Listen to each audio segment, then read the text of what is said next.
नमस्कार, स्वागत है आप सभी का सीएनबीसी आवाज पर। आप देख रहे हैं खिलाड़ी नंबर 1। मैं हूं हर्षिता सावंत। मार्केट आज एकदम शांत है। 17,900 के नीचे इस समय हम फिर फिसलते हुए दिखाई दे रहे हैं। 16 पॉइंट नीचे 17,898 के आसपास। निफ्टी बैंक की चाल थोड़ी सी बेहतर, 53 अंकों की बढ़त पर हम खड़े हैं। एडवांस डिक्लाइन रेशियो बढ़ने वाले शेयरों के फेवर में फिलहाल दिखाई दे रहा है, लेकिन मिड कैप इंडेक्स पर अगर आप ध्यान देंगे तो वो 20 पॉइंट नीचे ट्रेड करता हुआ नजर आ रहा है। आज सहारा कहां से आया है तो टेक्नोलॉजी काउंटर्स में कल की मुनाफा वसूली के बाद आज एक पिकअप देखने को मिला। निफ्टी आईटी लगभग 300.2 पर, टीसीएस हो, इन्फोसिस या फिर एचसीएल टेक। और एचसीएल टेक और इन्फोसिस के लिए इंपॉर्टेंट दोपहर रहेगी आज, क्योंकि कल दरअसल नतीजे आने वाले हैं। उससे पहले फिर खरीदारी। मेटल कंपनियों में फिर जोश निकल कर आया है, क्योंकि कॉपर के दाम ऊंचाई पर है, स्टील के दामों में इजाफा देखने को मिला है।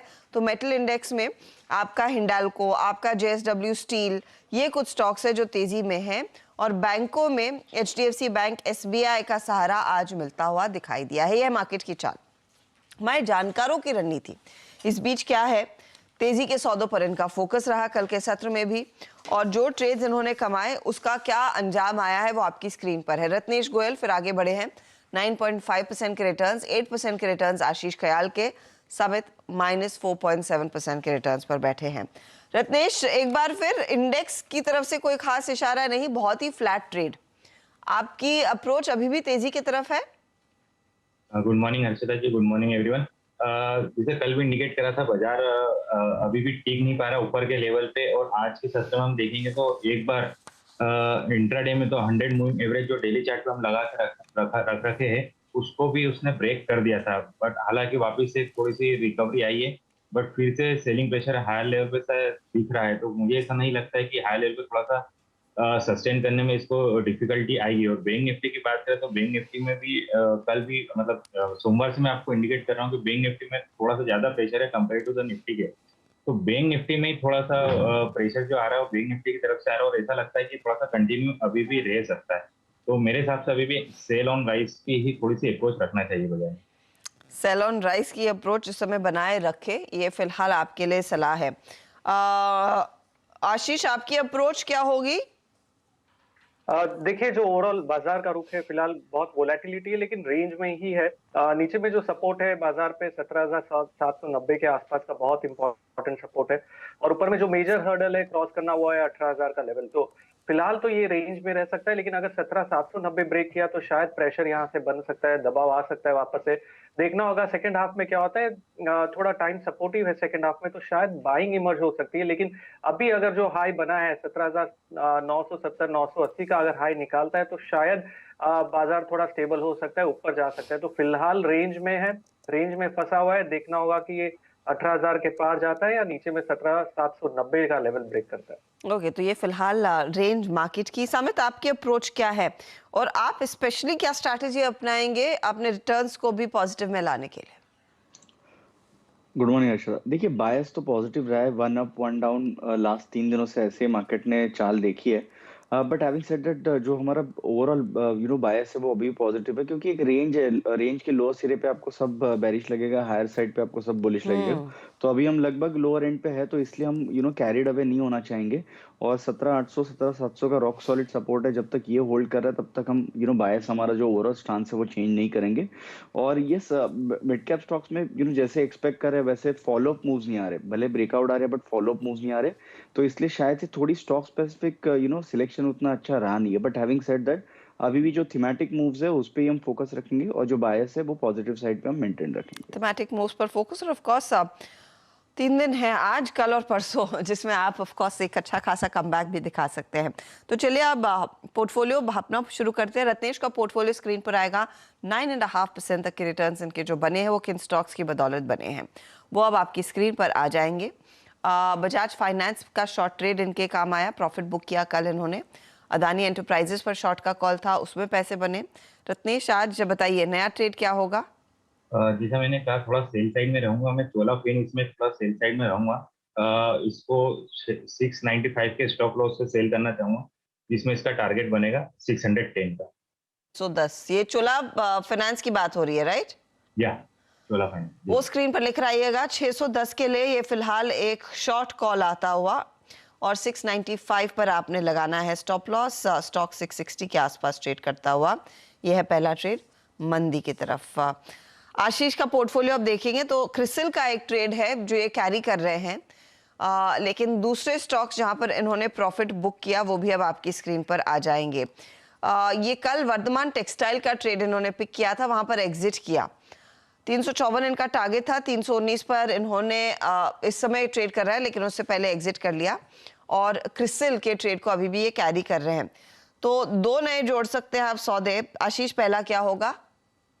देखिए, फिलहाल तो मैं एक जोड़ना चाहूंगा स्टॉक, वो है Mangalore refinery and petrochemical, MRPL के नाम से। और काफी अच्छा मूव देखा गया है आज के दिन में, और ये स्टॉक इंडिपेंडेंट चल रहा है, इंडेक्स के साथ नहीं चलता है, थोड़ा इंडिपेंडेंट है, तो यहाँ पर अच्छा मोमेंटम बनने की गुंजाइश है, और अपने 20 DMA से भी ऊपर आ चुका है। तो इसका टारगेट होगा अराउंड 65.50 का MRPL का, और स्टॉप लॉस लगाना होगा 57.50 का। 57.50 का स्टॉप लॉस लगाइए। तेजी वाला ये ट्रेड 5% ऊपर है आज के दिन, खरीदारी तगड़ी देखने को मिल रही है। 65.50 स्टॉप लॉस के तौर पर, टारगेट के तौर पर, आई बेग योर पार्डन, काम करेगा। ये है तेजी वाला ट्रेड। समेत का पोर्टफोलियो, दो ट्रेड्स जो जोड़े हैं उनके साथ बने हुए हैं। एक तो गॉडफ्रे फिलिप्स, आज हालांकि गॉडफ्रे में ऊपरी लेवल से हल्की सी मुनाफा वसूली हो रही है और तानला प्लेटफॉर्म को होल्ड कर रहे हैं। कल इन्होंने पेटीएम में बाय कॉल दिया था, प्रॉफिट बुक कर लिया। केसी इंटरनेशनल में बाय कॉल दिया था, वहां पर भी प्रॉफिट बुक किया। एक ट्रेड आप होल्ड कर रहे हो, जोड़ सकते हैं समेत, क्या रहेगा वो? देखिए, यहाँ पे सीजी पावर हमें अच्छा लग रहा है। ओवरऑल ये स्टॉक ने जो उसका स्टडी स्ट्रक्चर मेंटेन रखा है, series of higher highs higher lows, और स्टॉक में हर एक एक डिसेंट 10-15% का जब भी करेक्शन आता है तो इसमें इंपॉर्टेंट मूविंग एवरेजेस के आसपास से एक बाइंग इंटरेस्ट आके ये स्टॉक रिवर्स होता है। अभी लगभग हम देखें तो ये स्टॉक ऑल टाइम हाइस पे ट्रेड हो रहा है, अनचार्टेड टेरिटरी है, वॉल्यूम एक्टिविटी 3-4 दिनों से बढ़ चुकी है जो सपोर्ट कर रही है उसके प्राइस एक्शन को। तो यहाँ पे हमें लगता है कि ये 300 के पार जाने का दमखम रखता है, तो इसलिए एक स्ट्रिक्ट स्टॉप लॉस 286 के स्टॉप लॉस से इसको लॉन्ग कर सकते हैं करंट लेवल पे, और जो टारगेट्स होंगे वो 320 के रहेंगे। 320 का टारगेट रहेगा, और ये फिलहाल एक बाय साइड की तरफ टारगेट आता हुआ 286 के आसपास आप लगाइएगा स्टॉप लॉस। सीजी पावर जो इस समय मोमेंटम दिखा रहा है 320 के करीब ये टारगेट्स आ रहे हैं। रत्नेश, एक और स्टॉक जोड़ सकते हैं आप, कुछ ऐड करेंगे? मैं थोड़ा सा सेकेंड हाफ में वेट करूंगा क्योंकि अभी वोलेटिलिटी काफी है। बाजार सेकेंड हाफ में कैसे किस तरह डायरेक्शन में जाता है तो फिर उस हिसाब से ट्रेड में सेकेंड हाफ में। वॉलेटिलिटी तो बढ़ गई है, निफ्टी बैंक अब फिसल गया है, नेगेटिव टेरिटरी में आ गया है, 42,000 को टेस्ट करता हुआ ये दिखाई दे रहा है।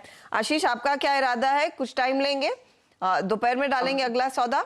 हाँ बिल्कुल, क्योंकि देखिए मार्केट का डायरेक्शन अभी फिलहाल सेल में है, और यहाँ पर मैं अभी फिलहाल बाय कॉल तो दूंगा नहीं, तो वेट ही करूंगा। सेकंड हाफ में अगर बाइंग इमर्ज होती है तो वहां पर जोड़ना चाहूंगा।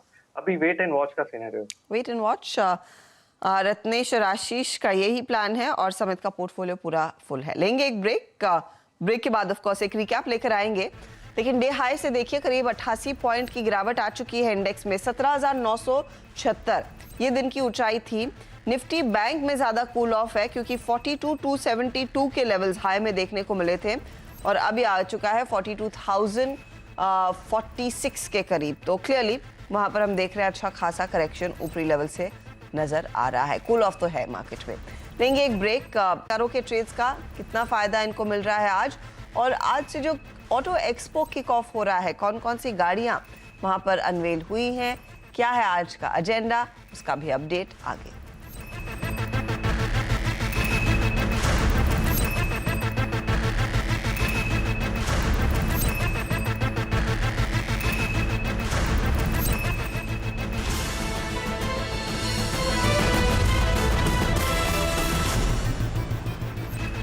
अब देख रहे हैं खिलाड़ी नंबर 1। हमारे जानकारों ने एक एक ट्रेड ऐड किया अपने पोर्टफोलियो में। अब देखते हैं उसका कितना फायदा इनके ओवरऑल रिटर्न्स को मिल रहा है।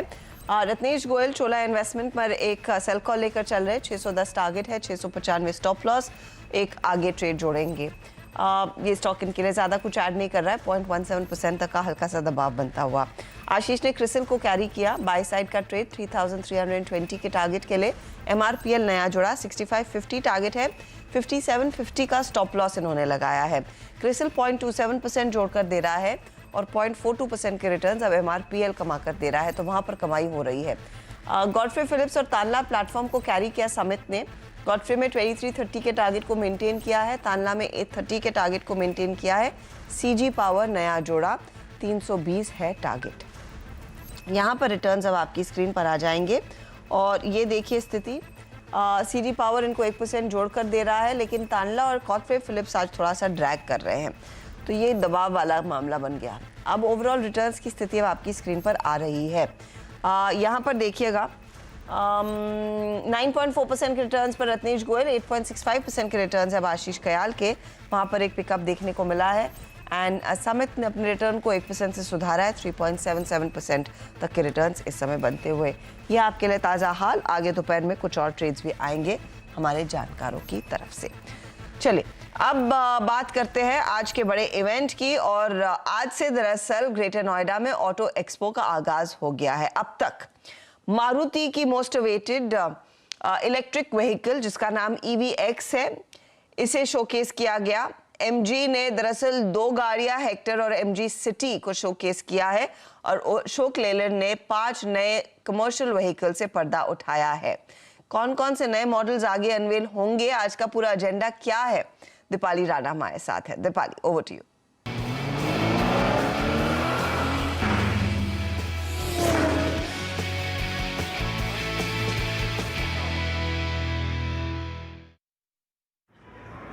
अब से कुछ ही देर में Hyundai अपनी Ioniq 5 EV को लॉन्च करेगी। ऑलरेडी दिसंबर में कंपनी इसका अनवील कर चुकी है, लेकिन इसकी प्राइस अनाउंसमेंट और ऑफिशियल लॉन्च अभी होगा। आप देख सकते हैं अंडर रैप्स ये है। और साथ ही Ioniq 6 जो ठीक पीछे मेरे गाड़ी है Ioniq 6 है, इसे कंपनी शोकेस कर रही है। हालांकि डिटेल्स पता लगेंगी क्या ये भी इस साल लॉन्च होगी या फिर नहीं, लेकिन ग्लोबल मार्केट्स में दोनों ही प्रोडक्ट्स ऑलरेडी मिलते हैं। इसके अलावा ऑटो एक्सपो में की हाईलाइट रही मारुति का EV कॉन्सेप्ट। 2025 में कंपनी अपनी EV लेकर आएगी, लेकिन मारुति ने बताया है कि ये एक ऑल टुगेदर नए प्लेटफॉर्म पे बेस्ड EV है, EVX नाम दिया है, और 510 किलोमीटर की उसकी रेंज होगी। इसके अलावा MG मोटर्स ने अपना हेक्टर फेसलिफ्ट को लॉन्च किया है, और MG की एयर सिटी EV जो सबसे छोटी EV होगी वो भी शो स्टॉपर के तौर पे रहेगी। लेकिन फिलहाल ये अब तक की हाईलाइट्स रही हैं, लेकिन आगे के लिए टाटा मोटर्स के पवेलियन में भी हम थोड़ी देर में जाएंगे। वहाँ देखना होगा कि क्या कुछ प्रोडक्ट्स कंपनी लेकर आई है, लेकिन एक्सपेक्टेड ये है कि टाटा पंच का EV वर्जन वहाँ पर हो सकता है। साथ ही जो अब तक टाटा मोटर्स ने अपने EV प्लेटफॉर्म्स दिखाए हैं, EV कॉन्सेप्ट कार दिखाई है, कर्व और अविन्या, वो भी वहाँ मौजूद रहेंगी। लेकिन फिलहाल Hyundai के पवेलियन में काफ़ी भीड़ भाड़ होना शुरू हो गई है, क्योंकि शाहरुख खान भी यहाँ आ रहे हैं जो कि ब्रांड एम्बेसडर है Hyundai के। यहाँ पे जो मेन हाईलाइट है वो Ioniq 5 और Ioniq 6 है, जो आप देख सकते हैं Ioniq 5 अंडर रैप्स और Ioniq 6 ठीक यहाँ पर मौजूद है। ये क्रॉस ओवर है जो कि EV है, ग्लोबल मार्केट्स में ऑलरेडी मौजूद है। तो Hyundai की गाड़ियों से पर्दा उठता हुआ, हालांकि इंटरनेशनल प्लेटफॉर्म पे उपलब्ध है, भारत में लॉन्च की तैयारी होती हुई, लेकिन सबसे ज़्यादा interest of course Shahrukh Khan को देखने में होगा Hyundai के पवेलियन में। लेकिन जैसे दीपाली मेंशन कर रही थी, मोस्ट अवेटेड है मारुति के प्लान्स, इनकी EV प्लान पोर्टफोलियो को लेकर, और EVX को शोकेस किया गया। चलिए लेंगे इसी के साथ एक ब्रेक के बाद आगे फोकस कमोडिटी मार्केट के एक्शन पर। बने रहिए CNBC आवाज़ के साथ।